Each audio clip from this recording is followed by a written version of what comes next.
संत परम पूज्य स्वामी जी महाराज के चरण कमल में सत सत नमन। दर्शन दे रहे सभी परमार्थी प्रेमी भाई बहन, प्यारे बच्चे बच्चियों, आप सभी से सादर सप्रेम जय हो।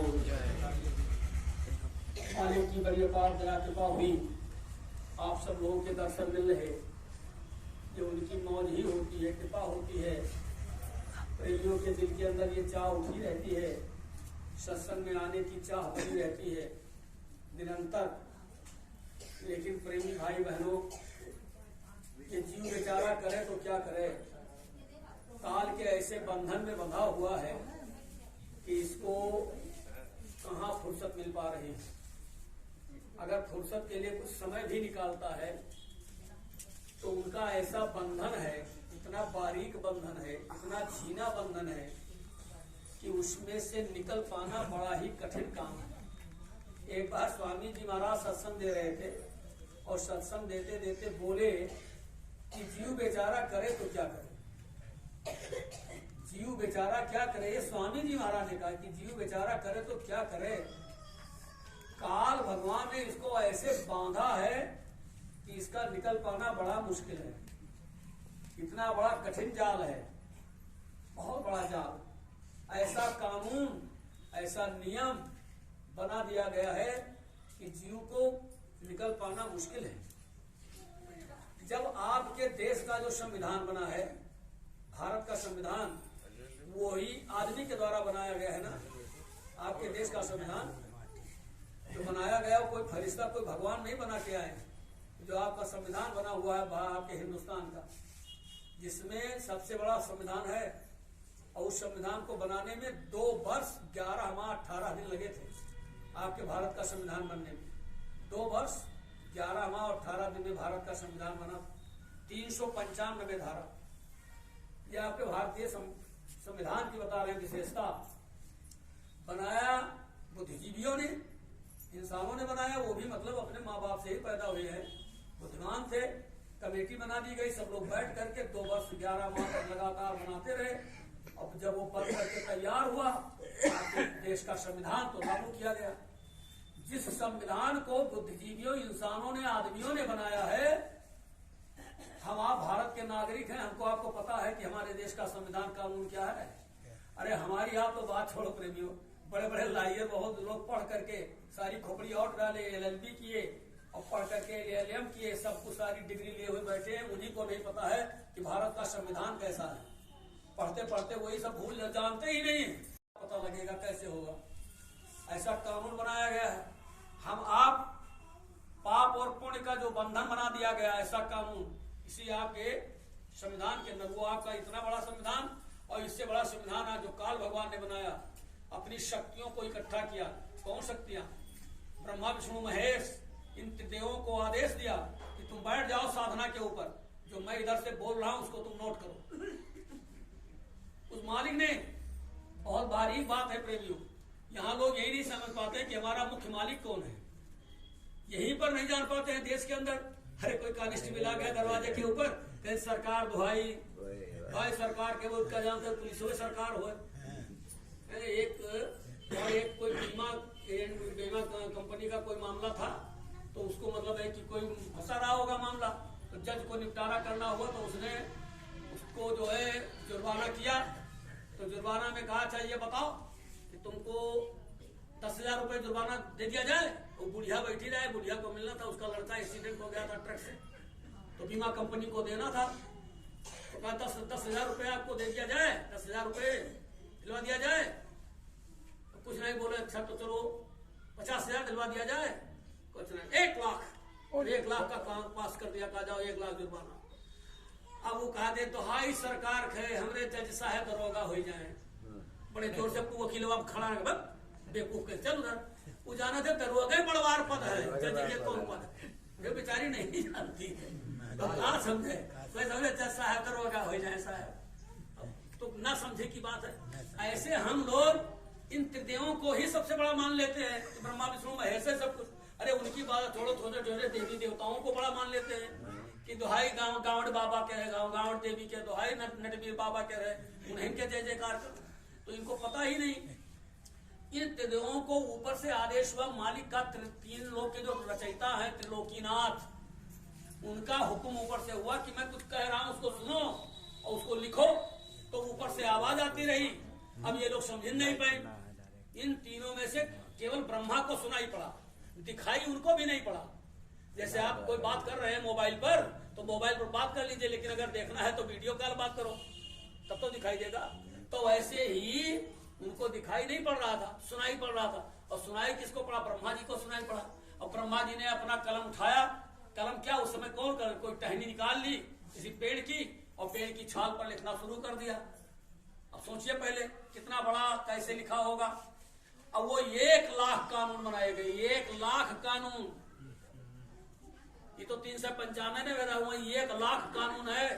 4 किताबों के अंदर, 4 खंड में, 4 वेदों के अंतर्गत 4 वेद है, चारों वेद में 1,00,000 कानून बनाए गए हैं हमको आपको फंसाने के लिए।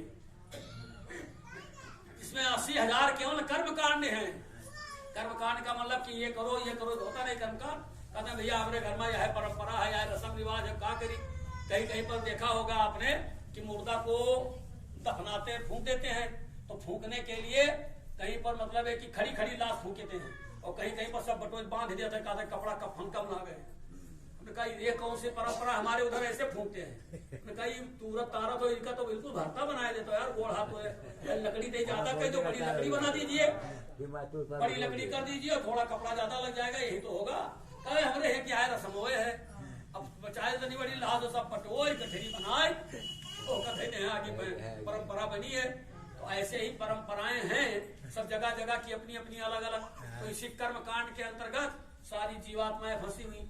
अब ये पाप ये पुण्य, ये पाप ये पुण्य, पाप और पुण्य समझ ही नहीं पाओगे। अब सोचिए पहले कि अगर कोई आदमी जा रहा है और उसने आपसे रास्ता पूछ लिया कि भैया मुझे देवलखा गांव में जाना है, तो आप कहोगे कि भाई रास्ता तो बताने चाहिए। तो कहोगे भाई ऐसे निकल जाओ रोड के ऊपर और फिर पश्चिम की तरफ कहिए अंदर को रोड, और उसी फिर निकल करके उस गाँव में पहुंच जाइएगा।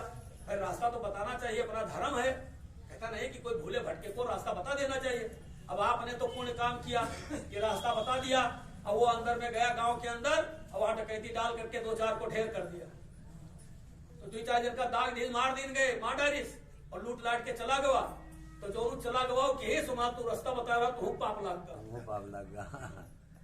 समझो। को करे अपराध को पाओ फल भोग, अस विचित्र भगवंत गति जान न जाने जोग। इसको कोई जान नहीं सकता है। कर्म कोई करता है, सजा किसी को मिल जाती है। यही तो सबसे बड़ी चीज है कि क्या पाप है क्या पुण्य है, किसको पाप कहते हैं किसको पुण्य कहते हैं। पाप पुण्य ऐसा बड़ा बंधन हमारे आपके ऊपर बंधा हुआ है कि हम आप उससे निकल ही नहीं सकते। इसी लोग कहते हैं कि हम जान नहीं पाते हैं कि क्या करूं क्या ना करूं, कौन सा काम करने में हमको पुण्य लगेगा, कौन सा पाप। तो इतना बड़ा बारीक बंधन उन्होंने बना दिया है कि जीव बेचारा करे तो क्या करे। वो फंसा हुआ है। 4 खानों में 84 लाख योनियां बनाई गई। 4 खान और 84 लाख योनियां बनाई गई है, काल भगवान ने बनाया है। अब 4 खान 84 लाख योनियों में हम आप बंधे हुए हैं। इतना बारीक बंधन कि भगवान कृष्ण ने कहा, जब अर्जुन से बताया और समझाया सब कुछ, तो कहा तुमको क्या पता है, तुम क्या जानते हो। कर्मों की बहुत बड़ी गहरी जड़ है। कर्मो गहनो गति, कर्म की बहुत बड़ी गहरी जड़ है। और जो होना है उसको तुम रोक नहीं पाओगे, तुम्हारा ही कर्म है, अब तुमको करना पड़ेगा, तुम्हें करना पड़ेगा। ये विधिलेख है, जो कानून बन गया है उसको तुम्हें करना ही पड़ेगा।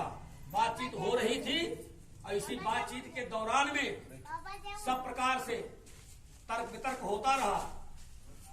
राजा परीक्षित जो है, राजा परीक्षित लास्ट में जो है, जब पूरा महाभारत खत्म हो गया, यानी द्वापर के अंत में राजा परीक्षित ही राजा बनाए गए लास्ट में। तो वो कलयुग के लास्ट में उनको राजा बनाया गया। एक दिन संजोग से सब लोग बैठे रहे,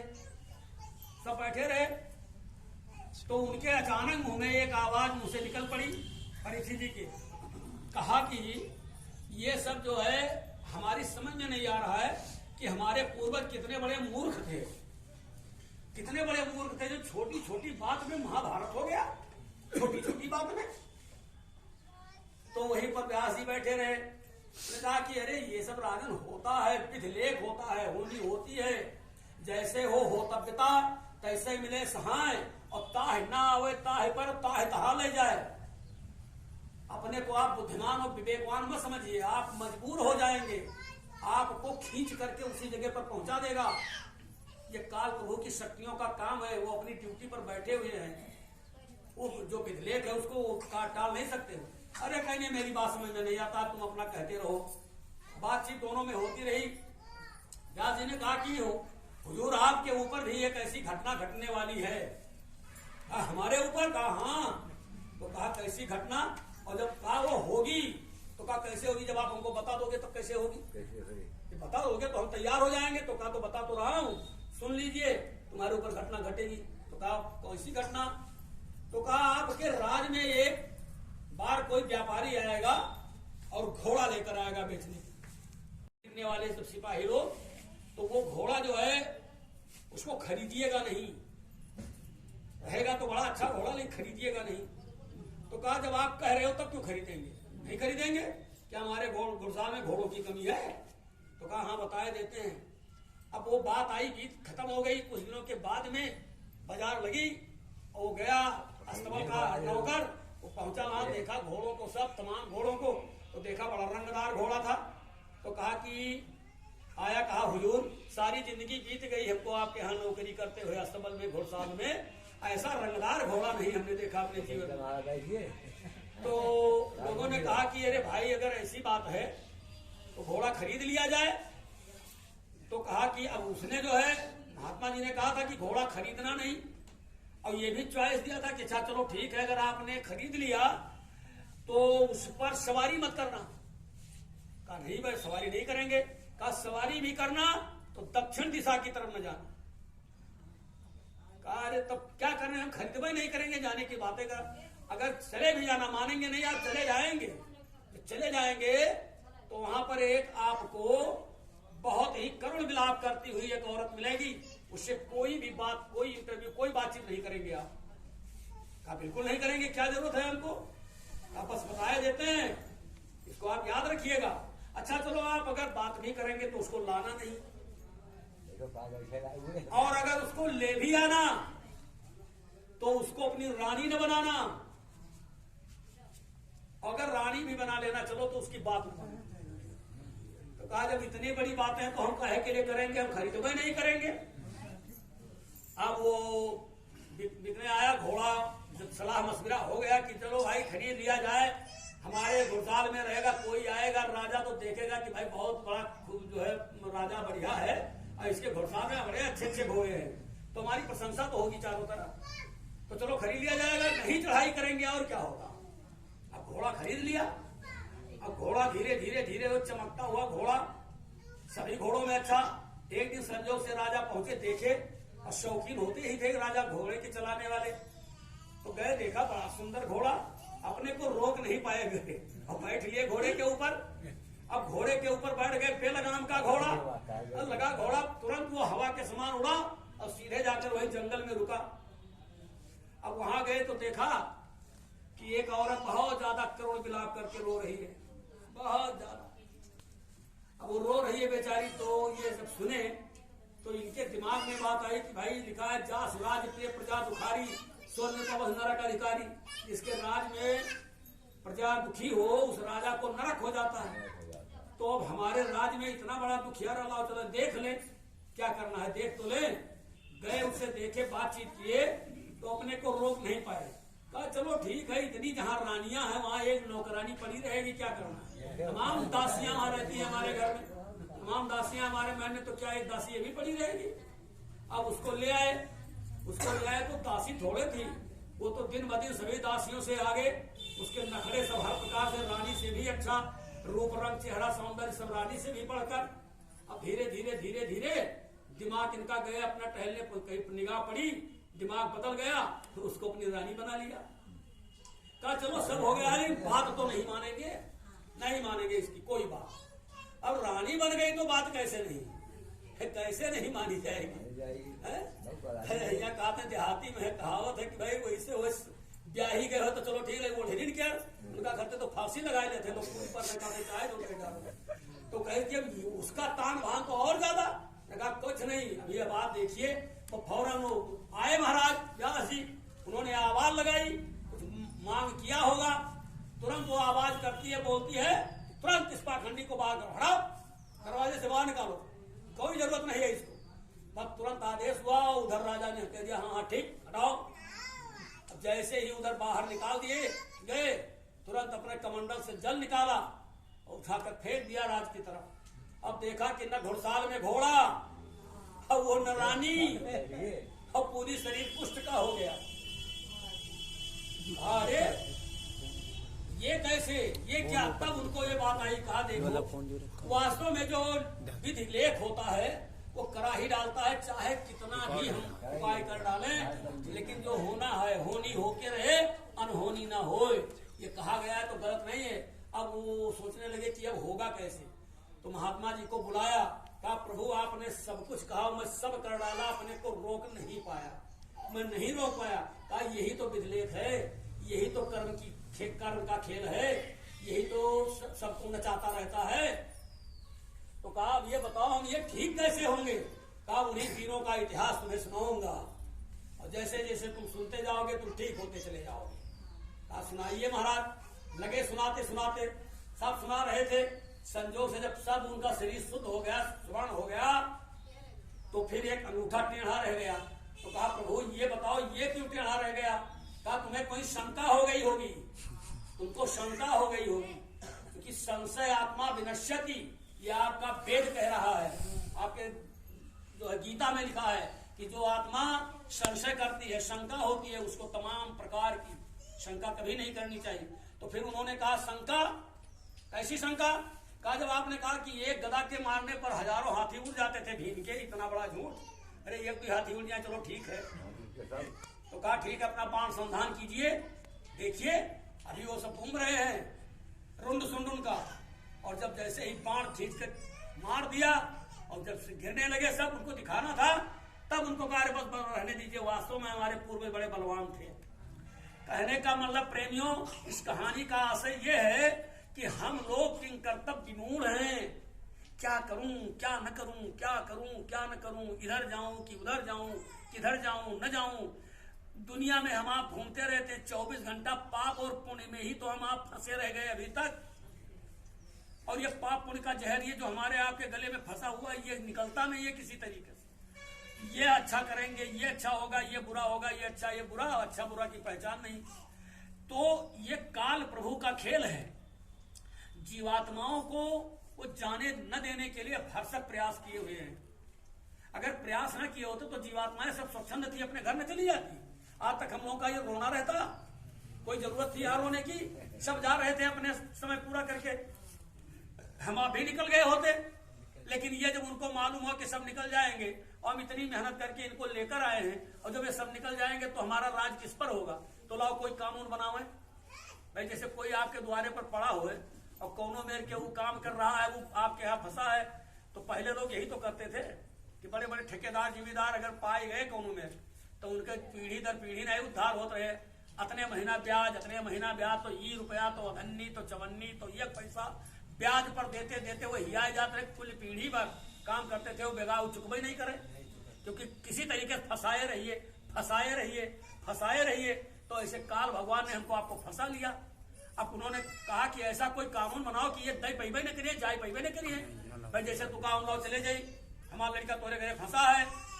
अब बाप कहते हैं, बाप कह बुढ़वा होगा, कहीं लड़का से कहीं तू करो भैया, कोनो में पड़ जाए, लड़का कहते खियाएंगे, कोनो पहुंचा था कि भैया उधार होगा, हाँ तो लाओ बही खाता लाओ, जोड़ा जाए, पप्पा तो हाल लेके रहा, अपना रुपया लेके रहा, अपना रहा, ई महीना ब्याज, अब ब्याज जोड़ा जाए, लगता है बड़े बड़े अकल मंदन कह बलावत है।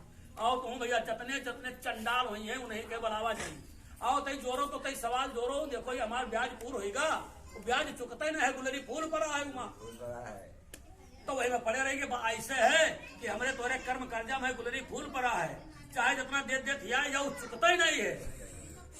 चुके वाला है ये नहीं, चाहे जितना बड़ा चुका नहीं, कैसे चुके? ये बताओ एक मोटी बात, कोई आदमी कितना भी अपने कपड़े को धुल डाले, साफ करे, और साफ करके आदमी कहता है हमारा कपड़ा साफ होगा, खूब झपझियाइस, खूब बढ़िया साबुन लगाइस, बढ़िया सब लगाया हुआ के झाड़ झूल के झिटकिस और कहीं बढ़िया साफ होगा, और कोई कहते खाई जाता है, देखो हो हमारा अंगूठा साफ होगा, बड़ा मैल रहा, आज कई दिन का मैल रहा, साफ होगा, हाँ हो बहुत बढ़िया साफ होगा, अब बहुत बढ़िया साफ है, क्लियर होगा, तो आदमी प्रमाण होता है, हाँ गमछा तो साफ, बिल्कुल शुद्ध होगा, साफ है। अभी गमछा जब शुद्ध है, साफ है, तो कोई दिक्कत, लेकिन वही जो बहुत साफ है, बहुत साफ है, वो का उठा के फिर बाल्टी में बोलो और फिर झपझावे लागो, तक देखो पानी साफ रहेगा, पानी साफ, खूब नहाए के बिल्कुल बढ़िया साबुन लायक है, और खूब नहाओ, बैठ जाओ, खूब नहाओ, और खूब नहाए के बाद में फिर एक बाल्टा पानी भर को फिर नहाए लागो, और फिर वही टप में पूरी परो मलो दिया, और हमले के बाद में देखो पानी गंदा हो जी, साफ रहेगा। जब साफ कर लिया नहाए लिया रहा, तब तो देह साफ हो चाहिए, लेकिन तू चाहे जितना नहाओ, हर घड़ी नहाओ, और जब नहाइयो तो मैल गिरी, पक्का है गारंटी, पूरे जिंदगी की बात मैं बता रहा हूँ, रोज ले लो बाल्टी और दिन भर नहाओ, कह दो कि आज मैल खत्म कर दे वैसे ही क्या, और जब लास्ट में नहाइयो तो फिर पानी मैले निकलेगा, क्योंकि ये मैल से ही इसके अंदर इतनी गंदगी है, इतनी गंदगी कि इसका आभास हमको आपको नहीं हो पा रहा, हमारे आपके ऊपर कुछ भी इसका आभास नहीं है। जैसे कोई बैलगाड़ी जा रही है, कोई गाड़ी जा रही है, अब उसके ऊपर तू 20-25 कुंटल गल्ला लदा है, माल लदा है 20-25 कुंटल, अब वो बाहर पर से चाहे 10 किलो उतार ही ले और चाहे 10 चढ़ाए दो, क्या पता लगी भाई, जोने बैलगाड़ी पर 20 कुंटल माल लदा है, वो बाहर तू 10 किलो चाहे चढ़ाए दो और चाहे 10 किलो उतार ले, क्या फर्क पड़ेगा, लेकिन जोने के पीठ बिल्कुल चिकन है, वो घोड़ा के ऊपर या बैल के ऊपर उठा के 2 किलो धो दो, देखो उलादी तुरंत झटक देगा, क्योंकि उसकी पीठ खाली है, उस पर कोई भार नहीं है। तो हमारे आपके ऊपर अंतःकरण में इतनी गंदगी है, और 1-2 साल की नहीं है, न जाने कितने लोग कितने युगों की है, वो तो दया हो गई सतगुरुओं की कि कलिकाल कलयुग में मनसा पाप खत्म कर दिया।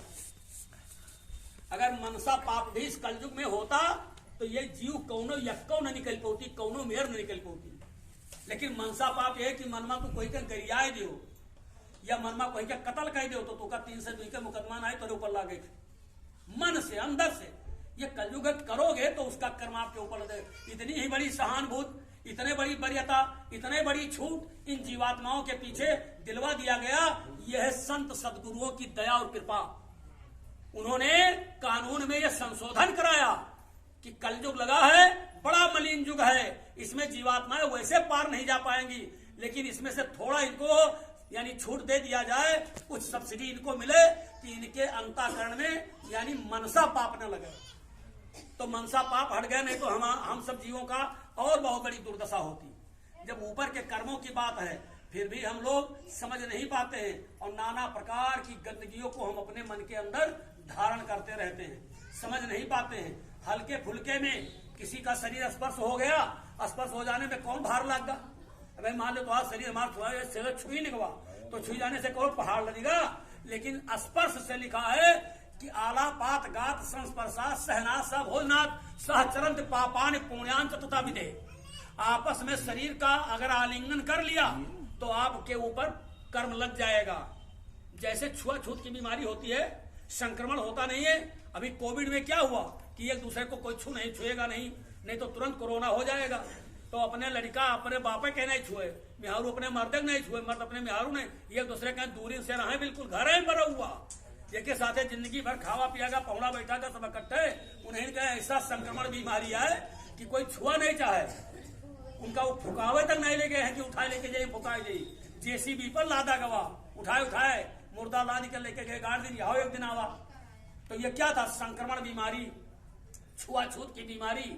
तो जब छुआछूत की बीमारी इस तरीके से है तो छुआछूत का ही कर्म कर्जा हमारे आपके ऊपर आ जाता है। और ये बारीक धीरे धीरे तह पर जमते और इतना ज्यादा हो जाता है कि बाद में पता लगता है कि कितना भार हमारे आपके ऊपर है। वो तो संत सदगुरु बाबा जय गुरुदेव जी महाराज सत्संग में सुनाते थे कि तुम्हारे यहाँ पर जहाँ सूरत तुम्हारी जीवात्मा बैठी है 12 मील का जानते हो 6 कोस यानी क्षात्रिक 18 किलोमीटर इतनी लंबी लोहे की चट्टान अगर बिछा दी जाए तो इससे भी ज्यादा बड़ा चट्टान आपके यहाँ पर है, लोहे की चट्टान की तरीके से। अब समझ लीजिए आप वो कैसे खिसकेगा, ये कौन जानता है? वह जानते हैं मालिक त्रिकालदर्शी जो तत्वदर्शी है। जब स्वामी जी महाराज आश्रम के ऊपर बैठ करके वो सत्संग तो मिलता ही नहीं है, यही तो मैं कहता हूं कभी कभी कि मालिक जो सत्संग दे गए वो सत्संग मिल नहीं पा रहा है। साधना की शिविर लगती थी, स्वामी जी महाराज बैठ करके अब बढ़िया ऊंचा संदेश, बगल में गोस्वामी जी महाराज का घट रामायण और उसका पाठ करते थे और उसका अर्थ स्वामी जी महाराज एक चौपाई वो बोल करके आधे नहीं बोल पाते थे तब तक अर्थ बतावे लागत है गुरु महाराज। बताइए 12 साल के बीच में कोई इस तरीके का कहीं पर सत्संग आपने सुना? कौनो सत्संग ऐसी बात नहीं है। वो इतना गूढ़ सत्संग, इतना मार्मिक सत्संग, इतना अंतःकरण की बातों का पूरा पर्दाफाश खोल करके हम लोगों को मालिक ने गुरु महाराज ने सुनाया और सुन करके रूह कांप जाती थी, रोए खड़े हो जाते थे और यही हम लोग कहते थे मालिक आप ही कौनों में पार लग गई हो तो पार लागा जी, हमारे बस की बात नहीं है, मैं किसी भी माने में पार नहीं हो सकता हूं जब तक आपकी दया और कृपा नहीं हो जाएगी। हम आप करते तो जरूर हैं, करने के लिए गुरु महाराज ने भी कहा था कि बच्चा अगर तुम सोचो कि सब हम ही कर लेंगे तो भी नहीं होगा, और अगर ये सोचो कि नहीं सब बाबा जी ही करेंगे तो भी नहीं होगा। तुम दोनों में हमारे आप में कुछ तुम करो कुछ हम करें और धीरे धीरे करते करते करते करते पर्दा साफ हो जाएगा, काम आपका बन जाएगा, आप अपने घर चले जाओगे, मालिक की दया हो जाएगी। तो इसमें यह जरूरी है कि कुछ उनको करना कुछ हमको करना। अब उनको क्या करना है, हमें क्या करना है, हम अपना जाने, उनकी मौज होगी, वो जान लेंगे कि ये अच्छा है ठीक है चल रहा है। वो भाव के भूखे हैं, वहां भाव है, भाव के भूखे हैं। बाकी वो आपके दुनिया के धन संपत्ति के, आपके रूप रंग के, आपके मान सम्मान के, आपके पद पोस्ट के, आपके किसी संपत्ति के वो भूखे नहीं हैं। उनका भूखा है, उनको भूखे किसके हैं? हमारा आपका भाव कैसा है, हमारे आपके अंतःकरण में हम उनको मानते कितना है। अपने ही दिल से समझ लीजिए, एक कहावत गांव में नहीं है कि हमका कतना मानत हो, कहीं अपने दिल से जान लो कतना माने थे, जैसे हम तुमको मानते वैसे तुम हम अपने से समझ लीजिए। तो इसी तरह से हम उनको जानने का प्रयास करें और वो भी इनसे विनती करें, वही दया करें कि मालिक हम तो भूले हुए ही हैं, भटके हुए ही हैं। अगर हम भूले भटके न होते तो मृतलोक से निकल न गए होते। हमसे एक प्रेमी ने कहा, एक बार जिद करने लगे, क्योंकि एक बात मैं बताऊंगा आपको प्रेमियों, मैं कभी कभी लोगों के बीच में बैठा रहता हूं, कार्यक्रम तो लगातार मालिक की दया से लोगों के बीच में जाने का अवसर मिला करता है, लोग बुलाते रहते हैं। और जब मैं जाता हूं तो मैं इस बात को कहता हूं तो लोग कहते हैं, अपनी अपनी बात बताने लगते हैं। और कभी घर के विवाद को, घर का विवाद, परिवार का विवाद, या गांव समाज का विवाद, या मतलब ये है कि संगत का विवाद, या संगत में कोई इधर उधर की बात है कि ये उनको कहे उनके उनका सुनो। मैं अगर अपनी इतिहास अपना सब लिखना शुरू कर दूं तो शायद कितना बड़ा ग्रंथ बनकर तैयार होगा, जितना बड़ा ग्रंथ ये आपका गीता और रामायण भी नहीं है। इतना बड़ा मैं अपने ही जीवन का 60-65 वर्ष का अगर सुनाऊं, दुनिया की जितनी मार मुझे मिली है शायद किसी को मिली होगी, जितनी मार मुझे दुनिया की मिली है। मैं संगत में आया हूं, कैसे चला हूं ये मेरा दिल जानता है। कि जब मैं बाबा जी के पास आया, आप लोग कभी कभी कहते होंगे कि हमारे परिवार के लोग, तो मैं देखता हूं कि परिवार क्या, मैं कैसे, जबकि मेरा कोई परिवार के ऊपर बंधन नहीं था। मैं परिवार से, अपने गार्जियनों से, अपने पिताजी से और अपने मतलब है कि भाई लोगों से मैंने कभी कोई इस तरीके से, क्योंकि मैं फकत अकेला आदमी, अपना ही खर्चा, मैं तो उस समय की बात कर रहा था। मैं बता दूं आपसे, जब मेरे भाइयों का बंटवारा हुआ, मैं अपनी बात बता रहा हूं, जब मेरे भाइयों का बंटवारा हुआ, मैं 4 भाई हूं, तो 4 भाइयों के बंटवारे में बातचीत होने लगी। तो हमने कहा कि भाई सब एक आए सज्जन, उन्होंने कहा कि भाई बांट लियो होगा, हमसे बोले के तिवारी बांट लियो। तो उनका नाई भैया बांट नाई लीने बांट दीन के है, हम काहे बटवे, हमारे कौन जरूरत है बांटे, ये लोग सब इकट्ठे नहीं है तो हम क्या, हम तो चाहते रहे कि सब एक में रहे, हमको क्या लेना देना। तो कहें कि तो तुहका काहे बांट दी, तो हम कहा तो चलो इन्हीं लोगों से पूछ लो, इन्हीं लोगों से पूछो।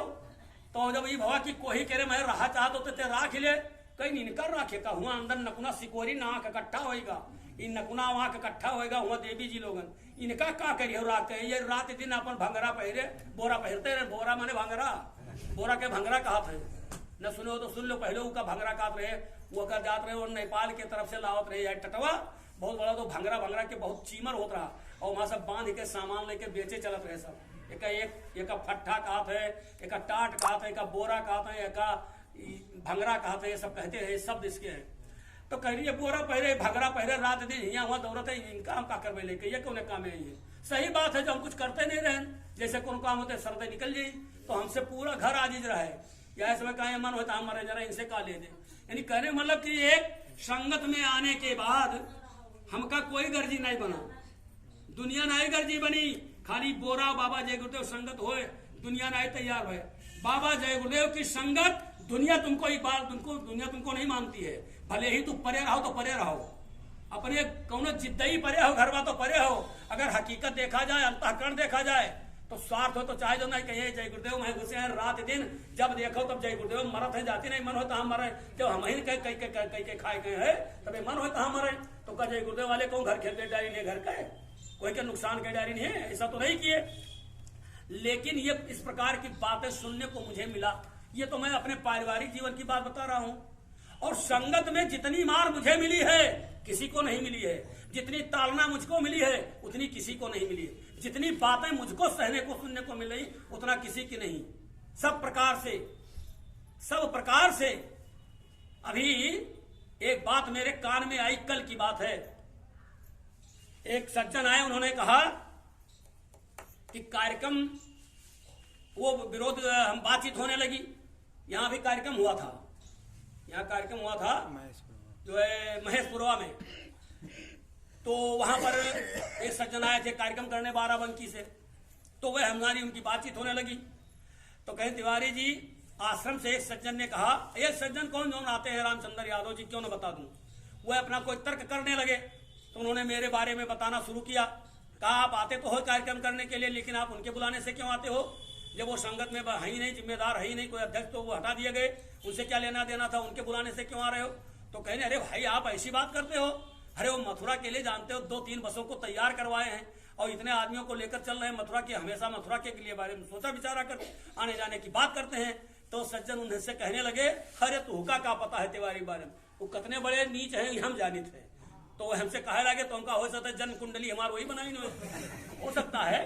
तो कहीं की वही कहने लगे कि आपको नहीं पता है कि काहे बस लिया जाते हैं, सोचत है कि ज्यादा बस ले जेबे तो हमका सब माने जाने लगी, तौने से बस लिया जाता है और मथुरा नहीं महाथे हुए ये लिए लिया जाता है कि शायद सब माने जाने लगे। तो हमका वो मूर्ख से ही पूछ लेती हूँ कि जब वो माने जानत नहीं है वह तो वो लिहा कसके जाता है भाई, जैसे वो कोई स्वीकार नहीं करते तो बस में जाई कसके।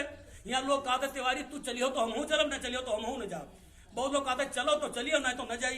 अब आज भी कह रहे हैं कि चलोगे तो चलेंगे और नहीं चलोगे तो नहीं जाएंगे, और आप चलोगे